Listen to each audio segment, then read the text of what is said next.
Welcome to LOA Today. Walt Thiessen and DarkDryDrew here. Today is Thursday, January the 10th, 2019. 4 p.m. in New York, 1 p.m. in Los Angeles, 9 p.m. in London, 8 a.m. in Sydney, Australia. But wherever you are in the world, listening either to the live stream or to the recorded podcast, thank you for tuning in once again to LOA Today, your daily dose of happy.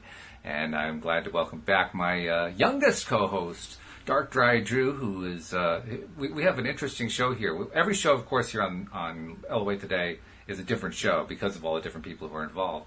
But this one's particularly different because with Drew, we try to get into issues that really young people are interested in much more than older people. And Drew, it's proven to be an interesting formula because, first of all, you're getting a lot of help out of it, but I'm kind of hopeful that other young people are kind of getting the same kind of benefit out of it. What do you think? Is that actually happening, or is that just my pipe dream? That's a great question, man. I mean, that's always my goal, to help young people, to help. What would I have wished people had said to me when I was, even just a few years ago, and kind of trying to provide that for others, Right. I think that we hopefully, I think we reached that here and there. Well, hopefully it's true. And this is a Q&A, so if you are tuned into the live stream, and I see people are coming into the audience here, if you're listening to the live stream and you have a question or a comment or a topic you want us to address directly, by all means, type it into the comments section, and we will be happy to do so, because that's part of the way LOA Today works. LOA Today is a little bit unique in that we have audience participation.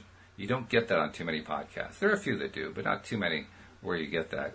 So we actually combine that with conversation on stage here, so to speak. And I don't know. I think it's a pretty winning combination. We're getting some very loyal listenership. I'll say that. Very loyal listenership. So let's see. What's that? Go ahead. I would say it takes it from just watching, it's not people just watching us, but instead it's a big group conversation. Yeah. That's really cool. Well, yeah, not only is it a group conversation, but I find that when we're conversing here on camera, so to speak, there is also cross-conversation going on in the comments section, which I think is really good. And a lot of the I try to grab as much of the cross-commentary as I can to include in the conversation, because a lot of it's really good advice. So we have most of our loyal listeners are, I would describe as intermediate to advanced LOA deliberate creators. And it's great because when you have that much expertise among your listenership, that's an educated audience. It keeps you on your toes, too. It definitely keeps you on your toes. But no, I think it's really good that way. So, well, let's see what's going on in your life that we can help you with. I mean, you said earlier that you're kind of trying to get your stuff together and so forth. Anything particular you're looking at that is giving you pause or so? You said that you were giving a lot of thought to stuff that we talked about in the past, but what you been thinking about? Gosh. Lately I've just been trying to get organized. And on a superficial level, it doesn't sound particularly interesting. But for me, I had to look back at my life across essentially the past 8 years in particular. I'm at the point now where I'm if I went back to college, I don't think I could do it, having already been through it. It's one of those things where you really don't know what you're in for. This is true. Yeah. College is a bit of a surprise to everybody when they first arrive there, I think. Yeah, exactly. So, kind of looking back on all of that and just figuring out that, I kind of thought I was organized, but I'm not very organized. What do you mean by organized, though? I guess not focused to some degree. I've got too many, I'm working on film projects, comedy projects, and YouTube channel, and the list goes on to the point where there's 1,000 ideas, but nothing actually done most of the time. So trying to figure out how to realign everything so that now I'm, I at night now, instead of messing around, I read 1 to 2 hours before bed, and then that calms me down, and I stretch and meditate if I remember to. So realigning everything so that I wake up a little bit less terribly. The mornings are particularly bad for me. Why are they bad? I just like literally cannot wake up, and then all my stomach problems arise in the morning. So it's like all the bad things in one. So I've been researching chronotype, I think is what they call it, which is like everyone's body is built for a certain sleep schedule. Mm-hmm. And so mine, they're like, best thing you could do would be to go to bed at midnight, which is close to what I'm at 2 a.m. Trying to, realign stuff like that, like small things that kind of you begin to accept as just parts of life. Like, yeah, I just, I go to bed late and I look and it's like, oh, wow, I've been going to bed like randomly for like 8 years. I should probably fix that. And so kind of like noticing really, really small details in the everyday that are actually very large details in the grand scheme of your life. I may be barking up the wrong tree, but I'm going to go with a little theory that I've got and see how well my theory plays out. Because whenever I hear somebody talking about trying to organize, trying to get their schedule together, trying to work out the details like you're talking about, I reflect back to my own experience doing exactly the same thing. And what I learned through years of doing that is that it's really that not that I'm disorganized. It's really not that I need to get the details ironed out. It's really that I don't know what my focus is, that I don't know what it is that is giving me joy and giving me excitement to get up in the morning. Because everything you described there is all focused on the idea of no idea. I mean, there's no... You understand what I mean? Like, there's no passion in any of that.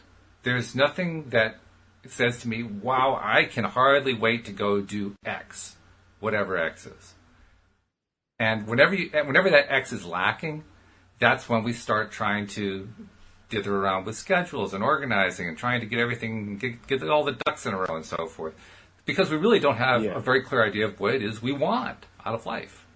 We don't have a really clear idea of what it is that's driving our motor.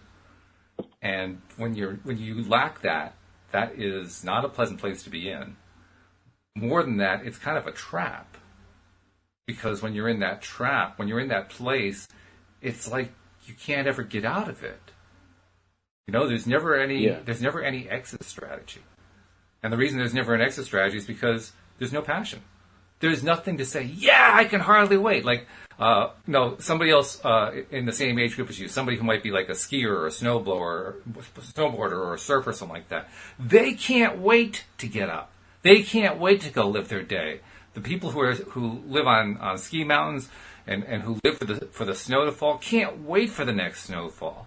And when it comes, man, they are out there. They are just doing all that stuff they love to do. You can't keep them away from it. Schedules, organizing it, that's the furthest thing from their minds, and that's what I'm seeing. I'm seeing in you. I mean, you have interests, and we've talked about some of those interests, and they're good. You have some good interests, but I think what's really missing here is your passion. And there's nothing wrong with this. It just means you haven't found it yet. But you just haven't found that thing that says, "Yeah, let's go! I can hardly wait to get out there." Am I wrong? Hard to say. I guess in terms of career or work, yes. But I think that I'm getting closer and closer to realizing that, like, every aspect about filmmaking is what I like the most. Because with comedy, there's lots of fun parts, but a lot of it's kind of a slog. And that's kind of how most things feel. But with filmmaking, that was something where... See, that's an interesting contrast right there. Because you talk about how much you love filmmaking, and then in the same sentence you describe it as a slog. And I know from experience, when someone kind of does that kind of juxtaposition, it means there's something about the way they're looking at this thing they supposedly love that is leading them to feel ho-hum about it. See what I mean? Because, I mean, they're professing their love. They're saying, I really love this. I think this stuff is great. And at the same moment, like one phrase later, they're saying, not directly, but indirectly, I'm feeling weighed down by all this. Well, that isn't the passion that we're talking about. That's like the was a bit of a slog. So what's the other stuff? The like the comparable hobbies, but I filmmaking is the one where I actually do like every aspect about it. Besides potentially working with other people. But that would be the one challenge. No, it's the other, like, comedy's the one where a lot of it's a slog. Why is that? What is it about the comedy that is a slog? And by comedy, do you mean doing stand-up comedy, or do you mean building comedy into film? Stand-up comedy. Stand-up. Oh, okay. I get that. You have to wait in venues for hours, and then you might not even perform. Okay. All right. Yeah. So when you're looking at filmmaking, though, you said there really isn't anything of that you don't like.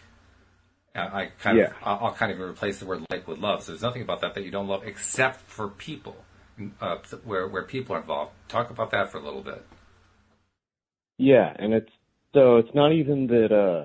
I've always been really introverted, and I've had to, like, become more social over time.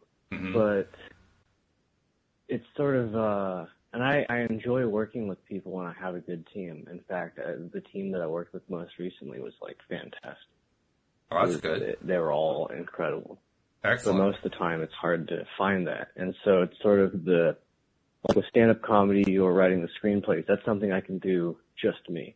Right. Like, if I fail, it's because of me. Mm-hmm. But with filmmaking, it's really hard to do without a crew. And, right. I mean, we've done it, and it's just that it makes, something that with the whole crew you could do in, like, 2 days, it takes, months to kind of, like... Yeah, well, that makes sense. When you're doing it with two people. Yeah, filmmaking is very rarely a solo occupation. It's usually, like you say, it's a team, and anybody can tell that. Just look at the credits of a movie, and you get a really good sense of how many people are involved in making a movie. So, yeah, it makes total sense. And you said you did have that one experience recently where the team was great to work with. Talk about that.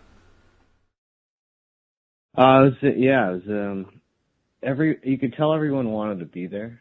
Mm. And that was kind of like, I think that's to some degree pretty rare that, like, everyone wants to be there. Mm-hmm. And so it's one of those things where we're pretty much all on the same page, to the point where even when we would kind of come to, like, should we do this or this, that, it went pretty amicably, that everyone was able to kind of, like, come to a conclusion. So, yeah, I'd say... I guess, finding a filmmaking team. One of the things that I've noticed by watching interviews on, like, television shows like Inside the Actors Studio or other comparable kinds of programs that delve into the back end of the world of theater and movies and so forth, is that the experiences that the people talk about the most favorably, with the big smiles on their faces and so forth, are the ones where they're able to collaborate in a really big way, and they feel free to be creative contributors, and the ideas are just flying, and the best idea wins, and let's just go for it, and everybody's just letting their creative juices flow, so to speak. Now, is that kind of what you're talking about?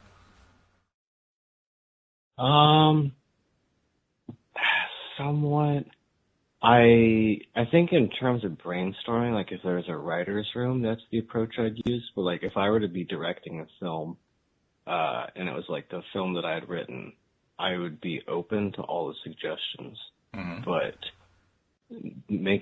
to some degree, the goal of a director, as I see it, is to keep everything consistent, like, tonally consistent, the way it's edited consistent, the music consistent.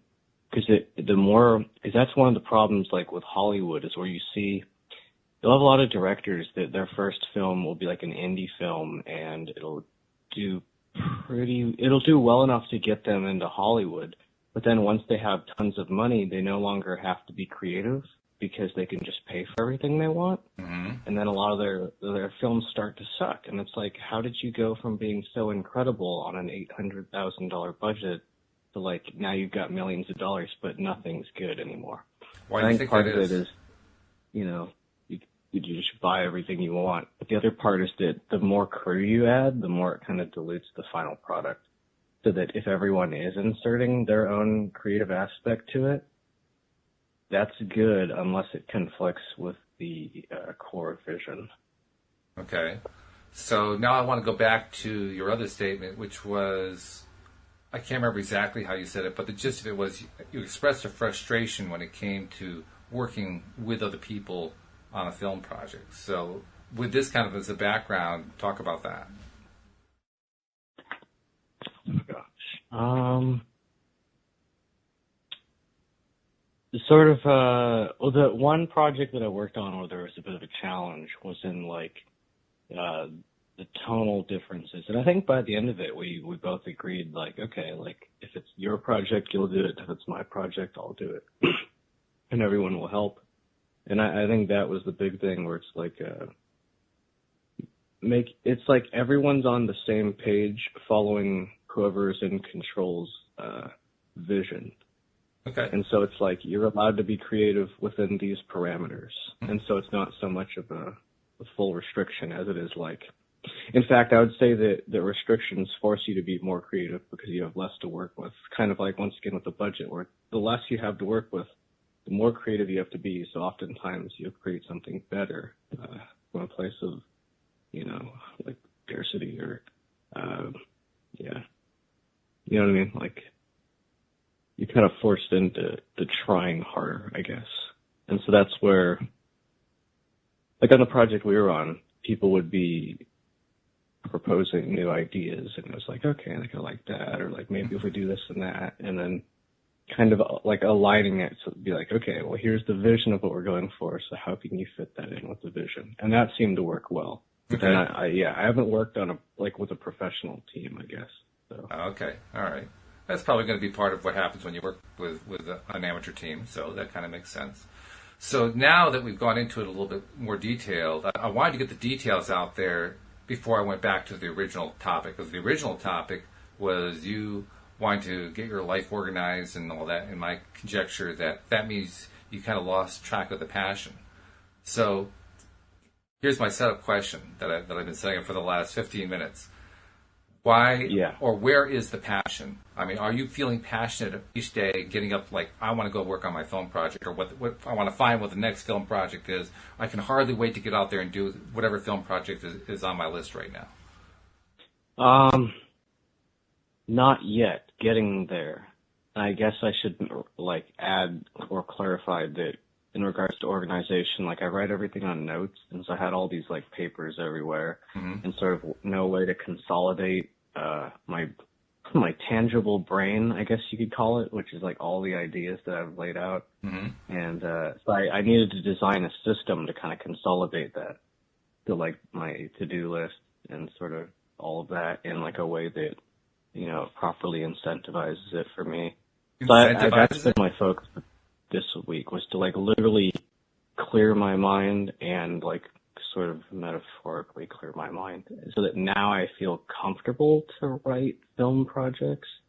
See, that's an interesting word you use. You said to incentivize it, to create the list, to incentivize it. Why incentivize? And because this is what I'm going at. To me, it sounds like if you're really excited about this, you don't need any incentive. And yet, here you are saying you need to have a list to create some incentive, and I don't quite understand why.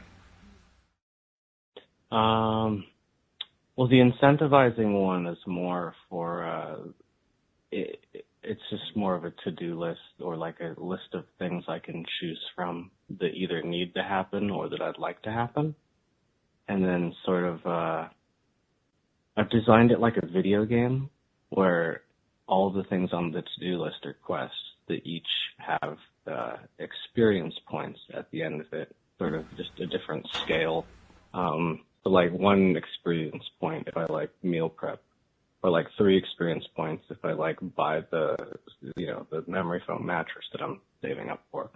So in that terms, it's more of like just a tangible way. So at the end of the month, I could be like, oh, like 70 experience points. Well, I did a lot this month. And so that's sort of like, I think it's the self-validation that comes with that, which is something I've always had a problem with. So like you just like moving on to the next thing and pushing forward without ever like getting out of the car and stretching and looking around and being like, oh, this is where I drove to, So basically, but in terms of using gamification, that's the current term for that, gamification, game methodologies in order to kind of provide tracking for your life to give you the incentive to keep going with all the going after the little goals you have outside of filmmaking and basically go after the stuff that you want to go after. You're trying to create an incentive program for that.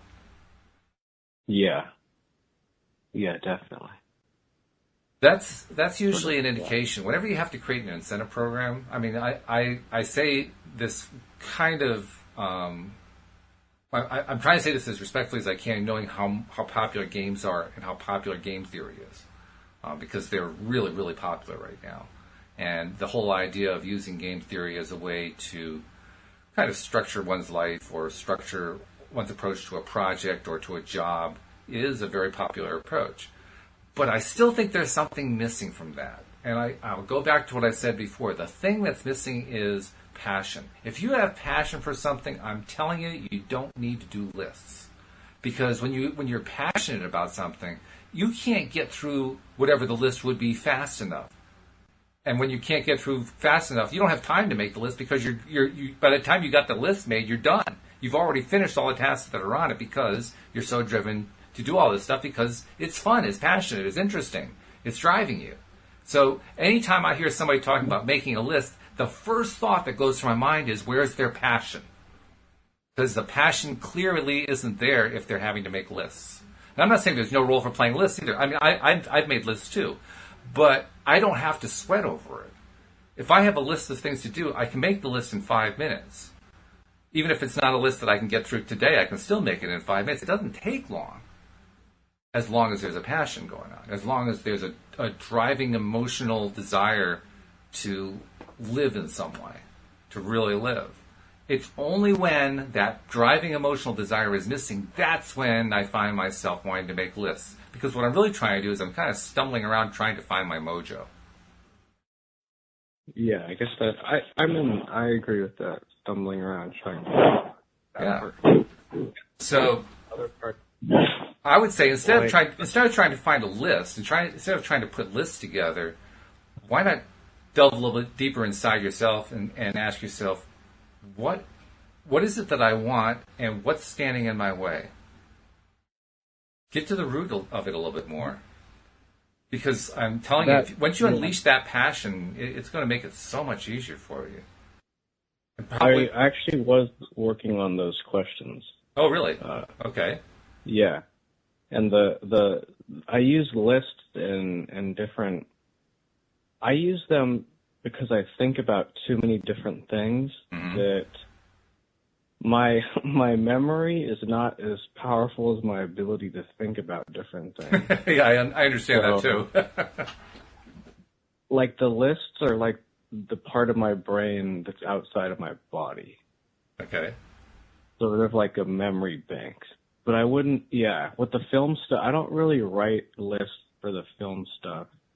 So I think the passion's there. I think it was more, I'd say for me it's been more that there's like this kind of like mental clutter and physical clutter in my room. But probably more so the physical clutter I cleared out I purged like half of my stuff. Good for you. And so that feels like, so now I have I have a desk just for writing and a table just for board games. That's very good. My room. Excellent. The mental clutter is the one where it's like you're saying, figuring out what really matters. Because for me, I'll have 100 plans, but then it's like, well, welcome to reality, you choose 2. And so that's where I'm at. And I actually did write a bunch the other night, so I have been getting back into it. But sort of like you're saying, the finding the mojo part again, or like I think it's like everything else bogs me down, might be what it is. But there's like a lot of things that get in the way that I'm not, I guess, immediately able to perceive the size of the roadblock, if that makes sense. So that I might be like, oh my gosh, like I didn't realize it just took me 3 hours to do stuff in the kitchen because I'm not good at kitchen stuff, So now it's like, oh, if I don't have time to do this tonight, then I have to choose. And it sort of like bogs me down to where I don't write. But on the nights that I do write, so far it's only been 3 occasions, but they were all like, superb. But that was like 3 within several months. Okay. And by writing, you mean maybe writing script, or do you mean writing your list? What kind of writing are you talking about? The screenplay. The screenplay. Okay. All right. Yeah. I guess maybe it's the consistency of forcing myself to just sit down and see what happens. But see, that's where I think you're off track. Right there. Because the moment you have to force yourself is the moment you're not relying on passion. You also made another comment that I thought was kind of interesting. You said something like, and I don't remember exactly what the wording was, you said you wanted to think out what was on your list. That's not exactly what you said, but that was the gist of it. And I'm thinking that means you're spending too much time in your head and not enough time in your heart. Because you really can't figure out a list, especially of things to do that are important to you. You have to feel that out. It has to be in here. It has to be in your chest. It has to be in the heart of who you are. That's where you have to look for it. So it's not about thinking it out at all, if you see what I mean. It's about feeling it out. Yeah, I like that a lot. Right. So I might at least start. I mean, you can use the law of attraction for this, by the way. This is the perfect kind of law of attraction application to have. And I'm going to refer to what Abraham talks about when they describe the process of how when you focus on a thought and the feeling associated with that thought for, it used to be 17 seconds. My friend Louis is now telling me it's down to 14 seconds, so apparently it's all shrinking, which is probably a good thing. But if you hold on, let's go with 14 seconds. If you hold on to the thought for 14 seconds and you're focused on it and you're emotionally tying yourself up to it and so forth, feeling it out, after that 14 seconds, the law of attraction through source energy will send another thought of the similar kind to you. So in other words, you'll get the next thought in the sequence, in a sense. And then if you focus on that one for another 14 to 17 seconds, that will send you another thought. And if you still focus on that one for another 14 to 17 seconds, that will send you another thought. You do that 4 times, so somewhere between 56 and 68 seconds, around a minute. Then you'll start to manifest something physically by continuing to focus on that. So they're describing this process of how a thought leads to another thought, leads to another thought, leads to another thought, and eventually starts leading to manifestations that kind of harden into reality over time. That's the process as described by Abraham Hicks. Well, you can take advantage of that. I mean, if what you want to do is to come up with ideas from inside, and the word idea, we usually think of that as coming from the brain, but I'm talking about ideas that come from your internal connection with who you are, from your internal Drew, so to speak, your inner Drew. When you're trying to connect to those ideas, this is a great time to use the law of attraction. You start with your one first idea. It doesn't even have to be a core idea, just this one idea. It can be a request. Like, I want to identify what it is that's going to make me feel really passionate right now. That could be your question. Or it could be, what is it that I really want to focus on? Or, however you want to structure the question, you focus on that for 14 to 17 seconds and see what comes to you. And then once something comes to you that you can see has some kind of connection, even if you can't tell where it's going, you focus on that for another 14 to 17 seconds. And you keep doing this process of just letting the idea come to you by focusing on the one that just came. You see what I mean? Yeah. No, I when looking back, I had a moment like that recently where it was like a manic 45 minutes of that. Yeah. Manic is a good word, isn't it? Because it starts to build, doesn't it? You can feel the emotion of it build. Yeah. That's one of the things that's really big about this process. We talk a lot about how important it is to focus on the feeling along with the thought. But it's really true that when we do this thought after thought after thought process where it's all coming intuitively, all coming inside of ourselves, the more we focus on it, the more the emotion builds throughout that minute, 2 minutes, 3 minutes, 5 minutes, 10 minutes, 45 minutes, as you said.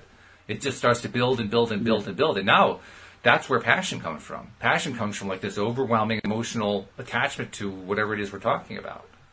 Right? So I would take advantage of that if I were you. And don't worry about trying to make lists. Focus on developing your trains of thought.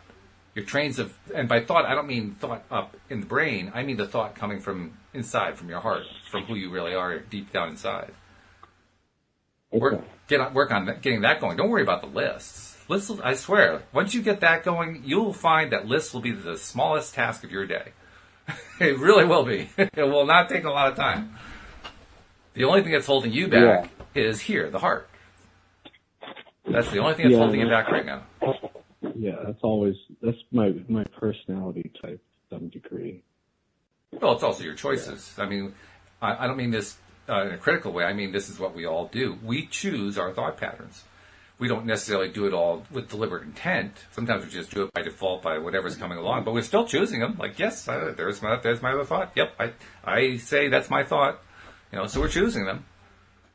All we're really talking about here is deciding to choose them differently, making different selections, and making them based on what's going on down here. Yeah, I'll have to work on that. It's been one of the big life challenges. Been reconnecting my brain to my heart. Good news is that it's already connected. I mean, really, all you're trying to do is not reconnect it. All you're really trying to do is to notice the activation, to notice that it's already there. What we tend to do very often as human beings is we try to keep all of our activity up here. But that's a choice. And if we let go of that choice, say, well, I've got to figure this out. If we let go of that, we let go of, I've got to reason this out, I've got to logically, string this together, leave that part out of the conversation, the heart comes right into it. You don't really have to work it. It's just letting go of that logical process. That logical process is what slows us down. Huh. That basically conflicts with my entire existence. Why is that? Trying to work on. That's just the way my brain works, and I've looked into it with psychology tests and stuff, but my brain completely functions on logic and being rational, although you could argue that being rational is subjective, but sort of that for my personality type, people like this, the brain will use logic to block out emotions, and so it's been sort of a gradual process of recognizing that I even have, because when I was a kid, you just my described mom it. was Yeah. Huh? You just described it beautifully. It's exactly what happens. The logic blocks out the emotions. Yeah. And my mom's worked on that with me since I was a kid. So right now, when I was a kid, I had no emotions, and they thought I had no soul. That's what she said. She's like, when you were a kid, we thought you had no soul. Oh no. And so come a long way. Well, good. So I'm glad you made the progress. Yeah. The thing that I have learned, and I was in many ways self-trained along the lines of what you're talking about. Self-trained, and I was trained by my society too, to be a very logical person. I was very logical, very rational. And it did not serve me. So over time I had to unlearn that in a sense. What I found made the most difference was getting out into the world just to enjoy whatever I can find in the world that I enjoy. Like for me, one of my first things to discover was I love nature. Not as an ecologist, not as somebody trying to save the earth or something like that. I just love being out in nature. I like the colors. Yeah. I like the smells. I especially like it. My favorite kind of day is a day in the upper 60s, lower 70s, blue sky, sunny, little puffy white clouds, mostly blue sky, spring scents in the air, animals running all over the place, color everywhere. Just color, brilliant color everywhere. I mean, a spring day is like my favorite day of the year. And on those days when I have that, I'm in heaven. I mean, just taking a walk in that, for me, is like the best thing in the world. Now, I'm not saying it's going to be that for you necessarily. I'm simply describing to you that I found just some mundane, simple, plain, everyday activity, going out for a walk in nature. I found that fed my soul. It fed me emotionally. It helped me bring my emotions out. So if I were you, I'd be focusing on trying to find more stuff like that. Stuff that sings your song, that resonates with you inside. And because that's how you're going to get those emotions out. You can't reason them out. You can't logic them out. It doesn't work. You have to actively tap into emotions on a regular basis, or a more regular basis, let's put it that way, if you want to incorporate them into your daily process. So that's where I would start if I were you. I wouldn't be sitting down trying to make lists. I'd be getting out into the world and doing whatever your X, Y, and Z are that you find helps you to stimulate your own emotional attachment better. Okay. Yeah, I like that. I mean, what floats your boat emotionally? What kinds of stuff really just gets you going? It makes you feel good. Makes you feel like you're alive. I mean, definitely nature, like you're saying. And I have, lately I've been taking Mimi outside in the morning and just watching what she does. Yeah. And then, reading, I've been trying to get into reading more, just putting it into my schedule and really immersing myself in different books and different experiences. What do you love about reading? That's a great question. I wish I knew how to answer that. Maybe, reading's, for me, I want to be a film director, so it's basically I get to direct the book in my head. And really? Then, that's my experience of it, yeah. Okay. Yeah, it's, when I'm reading it, I'm visualizing it and, translating that into a visual narrative, I guess. That jazzes you, that makes you feel good? That activity? Yeah. Okay. Yeah. And then, strategy, strategy board games, card games, video games, I'm reading Clausewitz's Principles of War. Anything that involves, really complex stuff. So you like that kind of thing. You like that strategizing aspect. Yeah, in the right context. Right. I did math, all of college, and I didn't enjoy math, but that's because it was in economics or something. But I think that if it was, applied to something I was interested in, that I probably would enjoy it more. But not that would be my fun or passion, really. No, it doesn't necessarily have to be your passion. What it has to be is enjoyable. It has to be something that connects to you emotionally and helps you feel more alive in a sense. And that's what you've identified. You've identified three things: getting out into nature, reading, and playing strategy games. There's three different ways that you now know consciously you can use to effectively feed your soul, right? Yeah. So that's what I would do if I were you. I'd be looking for ways to spend more time doing those things and doing them passionately, doing them, throwing yourself into them. And getting really excited as you're doing them. Saying, yes, I'm going to do this exciting thing that I love doing so much. In fact, you might even get overexcited, especially when you're starting, you get out on a nature walk or something. Throw your arms in the air and say, yes, I'm out on a nature walk. Build it up a little bit. Milk it. Juice it, give it some extra flavor, and then as you're doing, whether it's a nature walk or the reading or the strategy games or whatever, as you're doing whatever that activity is, turn up the volume. Accelerate it, turn up the volume, make it louder, make it brighter, make it more powerful in your mind, because that's how you're going to build that connection. Or it isn't even build it; it's re-energize it. You're going to re-energize that connection to your heart much faster that way than any other way I know of. Okay. And I really like that, yeah. And when you do that, you're going to find lists go right out the window. They're just not even going to be important anymore. Yeah, that's a good point. I guess, yeah, I think, I'm not sure what it was. Because for a while I was doing pretty well. I think probably college ruined everything. The factory reset, where I'm like, oh my gosh, I have to restructure my mind.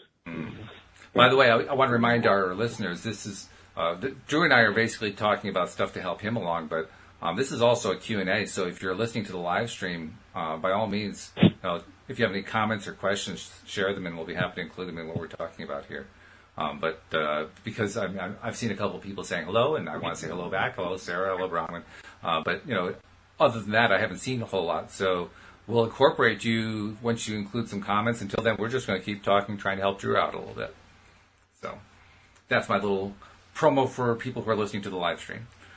And I also want to make my announcement. I realized I've been missing this the last couple podcasts, but I try to get in every podcast the idea that we want people to become subscribers to the podcast. And hopefully most of you are subscribers. If you're not yet a subscriber, please become one, because then you get all the episodes coming right to your smartphone.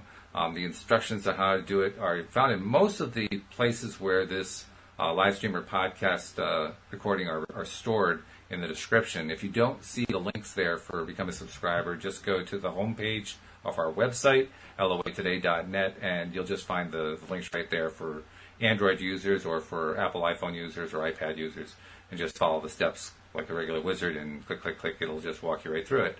And also, please share the fact that you're listening to LOA Today with people who you think might be interested in this, and comment and like and so forth. That'll help other people find it as well, because we're trying to get more and more people out there to get their daily dose of happy. And so now I've done it. I've done my due diligence, Drew. I've gotten my word out there for the day. The announcements are made. What I need is to have somebody like you make a film about it. That's what it is. Yeah. That's. Let me make all the films that I've written first, and then. Oh, okay.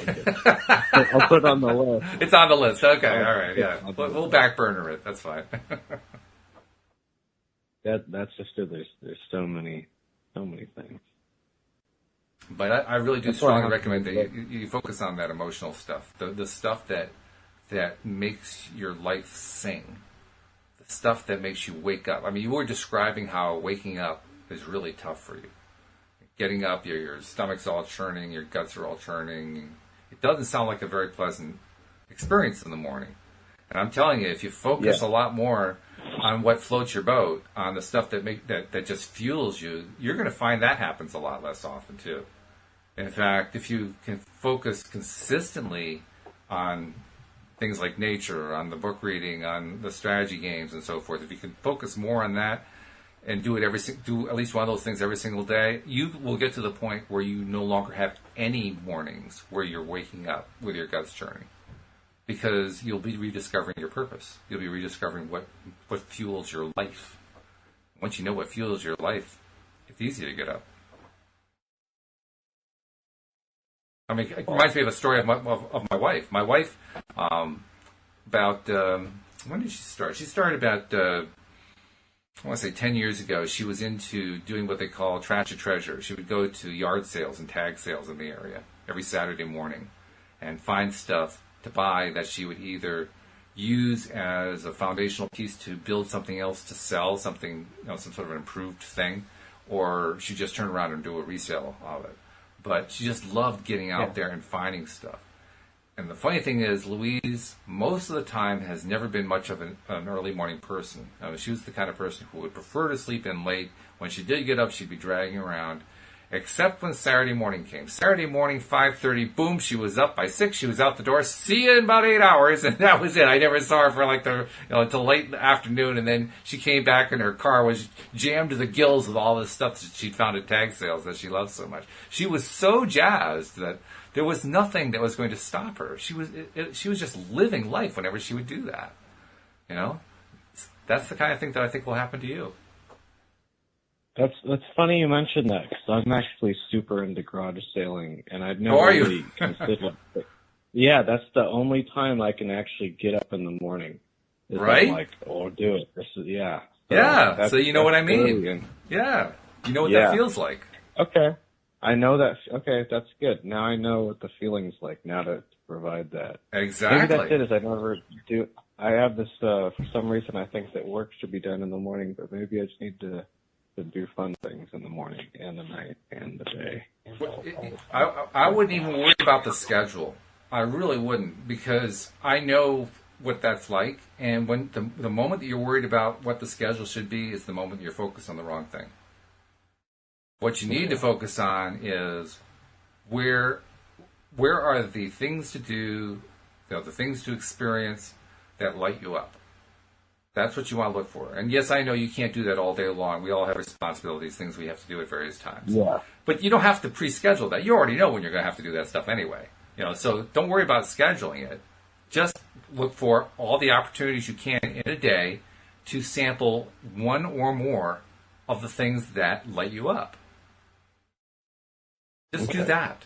Just that's your whole responsibility. Just to look for what makes you tick, what makes you feel good.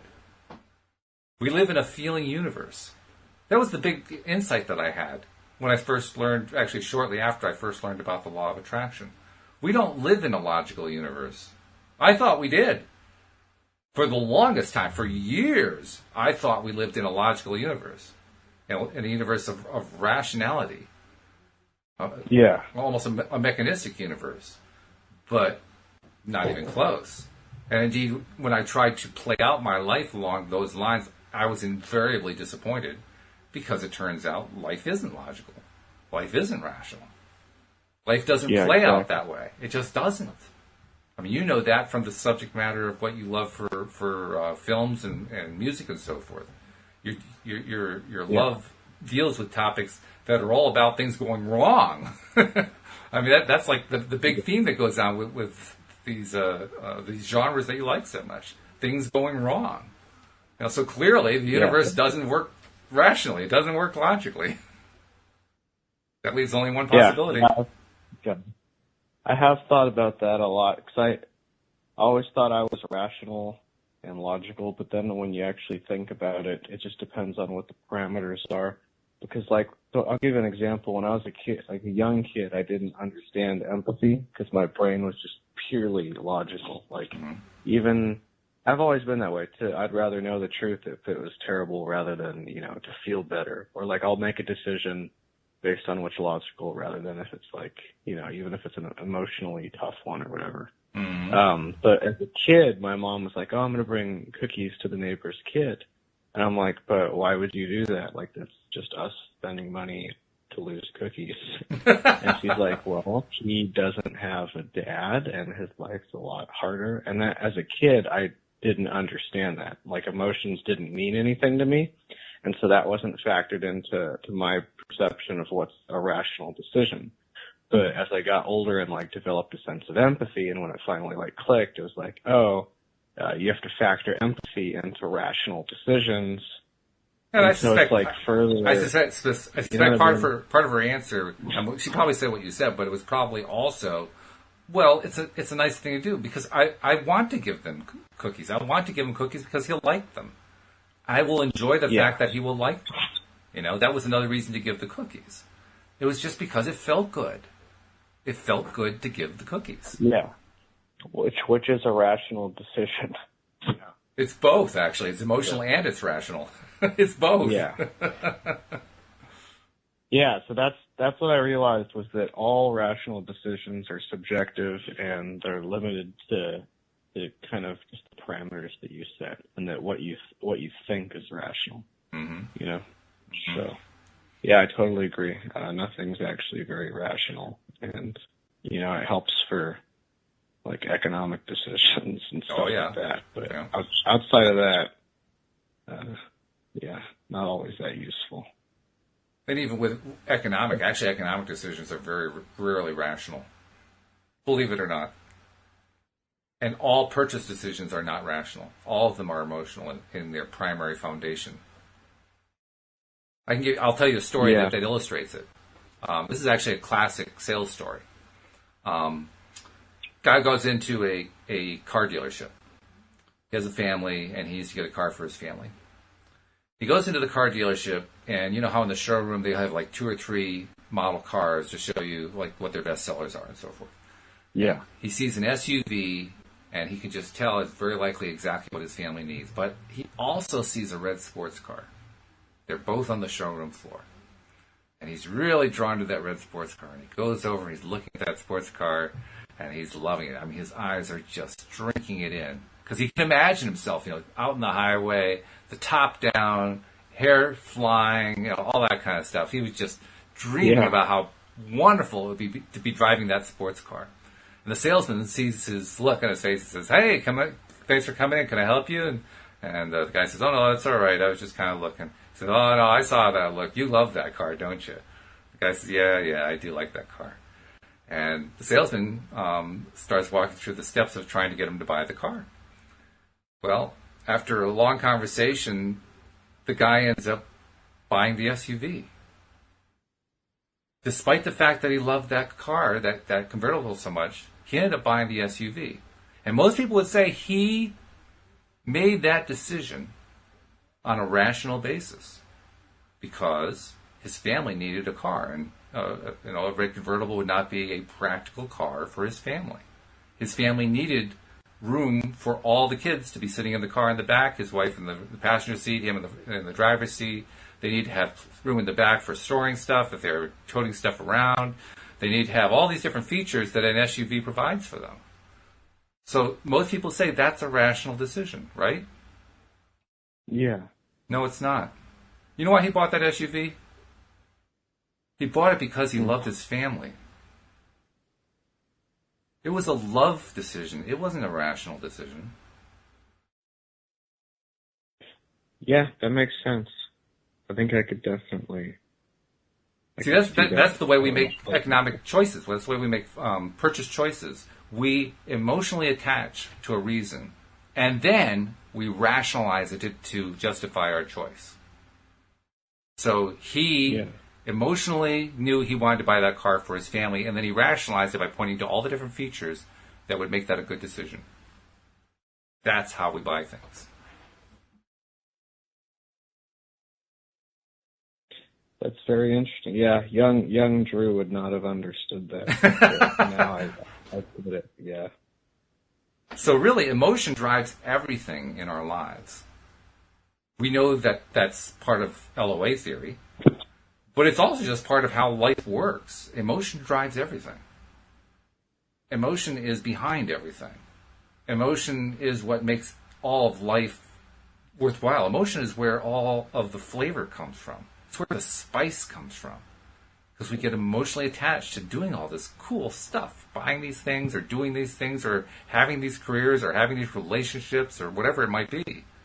The emotion drives all of it. That's why I'm saying spend more time playing to your emotions. Spend more time on the stuff that you know creates an emotional response inside yourself. And when you do, the law of attraction takes over, and it ends up delivering to you more and more ideas about things that you would love, that you enjoy, that you like, and it actually starts filling in gaps on things that you've already said, yes, I like that, but I'm not sure how to get there or how to attract it or how to make that into a career or whatever it is. It fills in the gaps for you because you're tapped into the emotion. Okay. Yeah, I like that a lot. Does that confuse you at all? Yeah. Huh? Does that confuse you at all? No, I had to write it down. I wrote down I've got like 2 pages of notes from oh, okay. Talk. I think that it's interesting because it feels like by the end of each talk, I come to some revelation through, what you're saying, and then it's like building block to see where I was at before the podcast, and then, now, before we started even doing them, and now I think it's, yeah. So, and by the way, I got to take a second here. I got to take a second for a personal reason because I see somebody has checked into the live stream audience who was a friend of mine when I was a teenager. Gary just popped in and said, "Good to see you." Hey, Gary, it's good to see you too. Gary and I reconnected for the first time after many, many years back when Louise and I were still living in Virginia, and it was quite the amazing thing. But wow. I mean, we haven't talked in a while, so Gary, we'll have to have a conversation soon. But it's so good to see your name appearing in the list there. So just wanted to give a little personal message there. Thanks for dropping by, guy. Good to see you. See, that's the kind of thing. That's what life's all about, right, Drew? The stuff that makes you feel good. Yeah. The stuff that makes you feel good inside. Yeah, that's true. That's what I need to figure out, I guess. Yeah, you don't figure it out. You feel it. You don't figure it out. You don't figure it. Figuring is not the way to go. Feeling it. You try to do everything that helps you to feel. anything that helps you to feel. Gary and I we were musicians together. We would play musically, and I mean that's all about feel. That's all about the emotion that's attached to it, and we had a lot of good fun doing that. That was like one of the best ways that I had when I was at that age to get my emotions out. Well, you got to do the same kinds of things with the stuff that you love. You just got to spend more and more time doing that stuff. Gary, let me tell you about him. I mean, he went. I learned about this afterward because we lost touch after high school. But he went through one step after another doing these things that he loved. He had a whole series of things that he did that he really, really loved. And it created a wonderful life for him just because he followed his heart. That's a good example then. Yeah. I think that's gosh. Yeah, I think that's what I definitely needed to hear and get the guidance on. So I'm glad that, I'll feel it out. Absolutely. Feel it out. Go for the feel. Go for the stuff that makes you say, yes, I can hardly wait to get up this morning. Because you already know that. I mean, you already identified that you had the same passion that Louise had. You've experienced that through the doing the garage sales and the tag sales and so forth. You know what that's like. Yeah. So you know the feeling. You know the one that you're going for. You're trying to find anything that leads you to that feeling. Okay. Yeah. Gosh.